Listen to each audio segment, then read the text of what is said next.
Hello, അപ്പൊ ഞാനും മാളൂട്ടിയും safe ആയിട്ട് നാട്ടിലെത്തിയതിനു ശേഷമുള്ള ഫസ്റ്റ് വീഡിയോ ആണ് കേട്ടോ. അത്യാവശ്യം നല്ലൊരു കാലാവസ്ഥയാണ്, വെയിലും ഇല്ല, എന്നാൽ പറയത്തക്ക മഴയും ഇല്ല. ഒരു എന്താ പറയാ, പുറത്തൊക്കെ പോകാൻ പറ്റിയ കാലാവസ്ഥയാണ്. നമ്മൾ ഇന്ന് ശനിയാഴ്ച പോകുന്നത് ഇങ്ങോട്ടൊക്കെ മാളൂട്ടി? ഏത് അമ്പലത്തിലാണ് നമ്മള് പോകുന്നത്? മുത്തപ്പ അമ്പലത്തില്. നമ്മൾ നാട്ടിലെത്തിക്കുമ്പോ ആദ്യം മുത്തപ്പനെ കാണാൻ പോവാറ്. പറശ്ശിനിയിൽ എനിക്ക് തോന്നുന്നു ഇപ്പൊ കർക്കിടക മാസം മുത്തപ്പൻ ഉണ്ടാവില്ല എന്ന് തോന്നുന്നു, എനിക്കറിയില്ല. അപ്പോൾ നമ്മൾ ഹൈലാൻഡ് മുത്തപ്പൻ ക്ഷേത്രത്തിൽ വിളിച്ചു വെച്ചിട്ട് പറഞ്ഞു മുത്തപ്പൻ ഉണ്ട് എന്ന് പറഞ്ഞു. അപ്പൊ ഞാനും മാളൂട്ടിയും അമ്മമ്മയും കൂടി ഹൈലാൻഡ് മുത്തപ്പൻ ക്ഷേത്രത്തിലേക്ക് പോവാണ്. ഓട്ടോ വന്നു, നമ്മൾ ഓട്ടോയിലാണ് കേട്ടോ അമ്പലത്തിലേക്ക് പോകുന്നത്. ഇവിടെ നല്ല ട്രാഫിക് ബ്ലോക്കാണ്, വില്ലേജ് ബ്ലോക്ക്. അങ്ങനെ ബ്ലോക്കൊക്കെ കഴിഞ്ഞ് നമ്മളിത് അമ്പലത്തിലെത്താറായി. ഇതാണ് കേട്ടോ SN പാർക്കിൻ്റെ അടുത്തുള്ള ഹൈലാൻഡ് ശ്രീ മുത്തപ്പൻ ക്ഷേത്രം. ഇവിടെ എല്ലാ ശനിയാഴ്ചയും മുത്തപ്പൻ വെള്ളാട്ടം ഉണ്ടാവലുണ്ട്. അപ്പോൾ ഞാൻ നാട്ടിൽ വന്നിട്ടാകുമ്പോൾ ഫസ്റ്റ് ഇവിടെ വരാറുണ്ട്. പറശ്ശിനിയിലും പോകാറുണ്ട്, പക്ഷേ ശനിയാഴ്ച ദിവസങ്ങളിൽ ഇവിടെ മുത്തപ്പൻ ഉണ്ടാവലുണ്ട്.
നമ്മളിത് ആ മുത്തപ്പനെയൊക്കെ കണ്ട് നേരെ വീട്ടിലെത്തി.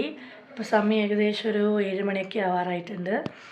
അപ്പം മടങ്ങി വരുമ്പോൾ വീഡിയോ ഒന്നും എടുക്കാൻ സാധിച്ചിട്ടില്ല. കാരണം മാളൂട്ടി നല്ല ഷാടിയായിരുന്നു, ഉറങ്ങണം എന്നൊക്കെ പറഞ്ഞിട്ട് നല്ല ഉറക്ക ഷാടിയായിരുന്നു. അതുകൊണ്ട് പിന്നെ വീഡിയോ ഒന്നും എടുക്കാൻ സാധിച്ചില്ല. അപ്പോൾ ഇത്രയേ ഉള്ളൂ ഇന്നത്തെ വീഡിയോ. എല്ലാവർക്കും ഇഷ്ടമായി എന്ന് വിചാരിക്കുന്നു. അപ്പം ഇനി വേറൊരു വീഡിയോ ആയിട്ട് കാണുന്നത് വരെ tata bye bye, love you all.